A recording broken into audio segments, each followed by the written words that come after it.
The governing body of the Jehovah's Witnesses have a secret so dark that if it was revealed to their members, the organization, the Watchtower Bible and Tract Society of Pennsylvania, could collapse. What is this secret? In the past 3 episodes, we've endeavored to explain how this secret has been kept under wraps. First, in episode 1, we looked at how they've hidden the secret in plain sight through information lockdown. The governing board of the Jehovah's Witnesses have controlled information tightly to their members, only ensuring that they get exposed to the right information according to them, to the information that is only going to confirm the Jehovah's Witnesses' doctrine. Any other information that contradicts the teaching is considered as apostate teaching, as apostate information, something that is poisonous, that is supposed to be avoided at every cost by every well-meaning Jehovah's Witness. Job chapter 12 and verse 11. This is Job speaking, and he says, "Does not the ear test out words as the tongue tastes food?" Does not the ear test out words? What does that mean? Does it mean that if we learn that apostates are going to be featured on a TV program, we should watch it to see if what they say is true? No. It basically means to consider the source of the words. If they are the words of apostates, why would we believe them? Now think of it this way. You have a bottle on your shelf that's marked poison. Do you need to open it up, take a swig, to see if it really is poison? Believe what the label says. All outside information is demonized, and independent thinking is crushed. You have to think Jehovah's way, and Jehovah's way means the governing body's way. In large, most respond favorably to Jehovah's way of thinking. That's why we're part of a beautiful organization that is at peace with itself and knows how to navigate the problems of the world. We're being trained by Jehovah to use our thinking ability individually, but not independently. But when we think independently of God, then that's when we get into trouble. We give in to our own selfish, sinful inclinations. The second method they've used to actually hide this dark secret right in front of the eyes of members is by using psychological traps. They've created a mental cage, a perfect prison of the mind. And they've done so by using 3 psychological factors. And they've ensured that members obey. Everything about the Jehovah's Witnesses is that the members have to obey. The third method they've used to hide this dark secret from their members is by ensuring that they are trapped in financial bondage. They make sure that, number 1, members don't get a higher education, and because of that, that reduces their chances of earning meaningful income. Number 2, they ensure that they promote part-time jobs so that they can spend time working for Jehovah, working for the organization. Number 3, they ensure that they condemn materialism. Any means of self-improvement is condemned. But as we know, a sizable number of Jehovah's people today are being distracted by materialism. So since this is not an imagined, but it's a real danger to Jehovah's people, let's discuss the theme, beware of the power of materialism. These are tithes in disguise. Members are supposed to give and give their time, give their money, give their everything, what they call whole soul, into Jehovah's organization. Unfortunately, Jehovah did not have an organization until 1879. In this financial bondage, they use guilt and coercion to ensure that funds keep flowing to the top through monetary contribution, labor contribution, and many other types of contributions. In today's video, the fourth episode, we dig deeper. We dig into the heart. We dig into emotions, into the guilt that haunts every Jehovah's Witness. It is at this point where faith becomes fear. This is the point where guilt is actually used to hide the dark secret right in front of members' eyes. It starts quietly, innocently, lovingly, a loving reminder to stay close to Jehovah.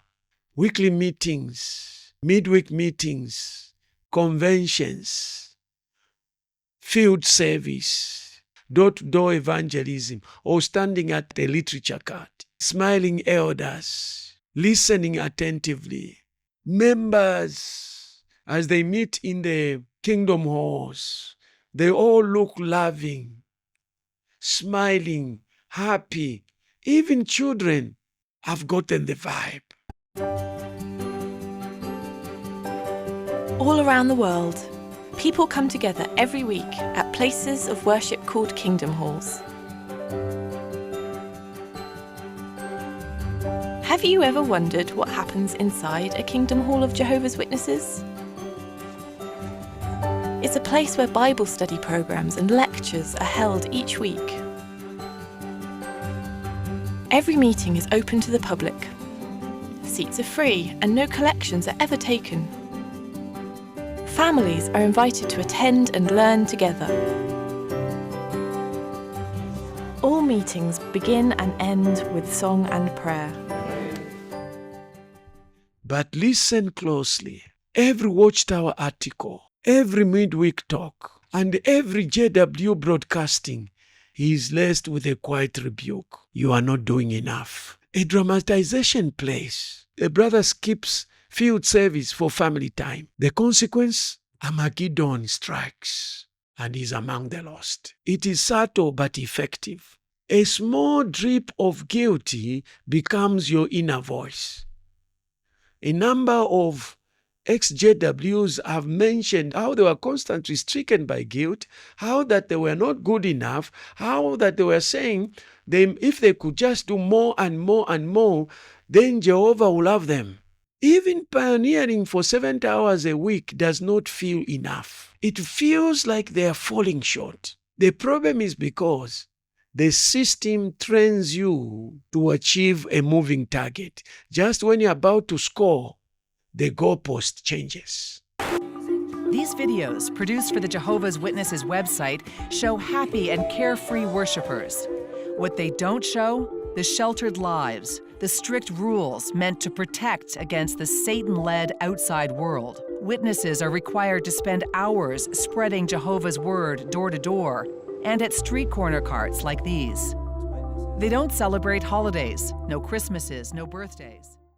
You don't know that you are trained to chase a moving target. A finish line always changes. No rest, no enough. So the question is, how do you manipulate people without using words? You do this by storytelling, by music. You basically use subconscious methods to achieve this. In verse 5, Jehovah said, "You are seeking great things for yourself." Think about that. It was Barak's own view of what seemed great or most important. For a time, he was focused on seeking great things for himself. What do you think those great things could have been? Was it a desire for fame or prestige? Was he sensing that his support for God's prophet was putting at risk his position and career? Or did the great things have to do with getting more money, property, or some material possessions? We don't know. But Barak knew what they were, and Jehovah's counsel was clear. Stop seeking such things. It seems Barak took Jehovah's counsel to heart. I imagine him reasoning something like this: Jehovah knows my thoughts and feelings. Have I really been seeking great things for myself? It's true. Jehovah's always right. My desires got the better of me, and I was so distressed. But Jehovah's kindly telling me, Barak, be realistic. A divine judgment is coming. Everything that seems so stable will be uprooted. Material things, property, money, or a prominent career, it's all temporary. Seeking those things is dangerous. Jehovah wants me and others to survive the coming calamity. And that's what I want. I need to get back to seeking great things for Jehovah. Giving examples of people who went against Jehovah's will and found themselves in serious problems, of those that have left and then they've ended up in problems, in drugs, in loneliness, caused by the system itself, are used as examples of why you should not leave Jehovah. JW broadcasting is not content. It is crafted persuasion, soft music.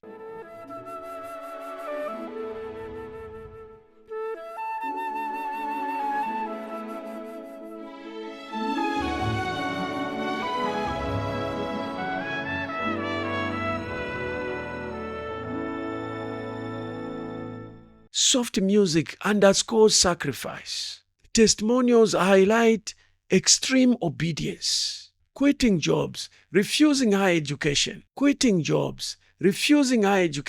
shunning families are all portrayed as noble, joyful, and fulfilling. The most desired virtues of the Jehovah's Witnesses. No, they will not tell you, don't go to college. They will show testimonials of a girl that went to college and shipwrecked and lost her faith, or who realized in the middle of moving from one meeting to another that he was falling away from Jehovah, was not having time with Jehovah, and decided to quit. Here's the clip to illustrate that. Let's consider one more situation. You younger Christians approaching adulthood must make decisions involving education and employment. There may be many choices, but which ones will help you live up to your dedication to Jehovah? One sister said this: as a baptized witness, I had read and heard about the dangers of pursuing university education, but I dismissed such warnings. I thought that counsel did not apply to me. Well, our sister made a personal choice in the matter, but was it a wise one? She continues, studying for my courses took so much time and effort that I was too busy to linger in prayer to Jehovah the way I used to, too exhausted to enjoy Bible discussions with others, and too tired to prepare well for the meetings. Thankfully, once I realized that being immersed in higher education was damaging my relationship with Jehovah, I knew I had to stop, and I did. Of what do these real-life examples remind us? In Satan's system of things, we will face challenges that test our determination to put Jehovah's will first in our lives. Like Barak, personal desires could distract us. If that ever happens, we need to take quick action to correct our viewpoint, as did Barak. They've used examples of those that left Jehovah's organization and ended up on drugs and ended up depressed and unhappy as perfect examples of why you should not leave the sect. Here's the clip to illustrate that. And it's really difficult, especially when you've kind of like faded. There's always that, hey, how are you feeling with this? Remember the witnesses? Thumbs up, thumbs down. What do we think? Oh, thumbs down. Okay, good. Me too. There's always that caution of, are you in the no? Yes or no? So Exactly. yeah, it's tough, but luckily you were public with it. And so everyone's able to like kind of look at you and your family and go, yes, that's a safe place I can latch onto. Hey, we're not witnesses anymore. So yeah, there's always got to be somebody like that. And that may be, that may be you, it may not be, but I always try to tell people, if you can be that beacon of safety and truth that people see, like, hey, I left, I didn't, become barefoot and pregnant. I didn't turn to drugs. I'm not living on a street corner somewhere, or everything that they say will happen when you finally, if you leave. If you can become that person that says, hey, I'm successful, I'm happy, my family's intact, I'm loving God just as much as any other witness is. And yes, it's not the truth. If you can be that and shatter everything that they've been taught, that's huge. And you can be that kind of safe harbor for a lot of people that are like tiptoeing, like, I'm not sure if I should leave. Maybe I should. No one will love me. Like, that's huge. But again, it's difficult. I won't shame anybody for saying, hey, I had the fade and I don't want people to know. Totally get it. Part B of this episode continues. If you have driven benefit from this video, kindly do me a favor. Like, subscribe, and smash the notice bell so that every time I upload a new video, you will receive a notification. If you believe that another person or other people benefit from this video, kindly share it with them. You can share with as many people as you want. If you want to make a contribution to this video, kindly put it in the comments below. Even if you disagree or you think that some facts are not correct, also put them in the comments below. If you have not watched other episodes or any of the 4 episodes, click on this link to watch the video entitled The Tetragrammaton that proves that Jehovah is not God's divine name. Click on this link.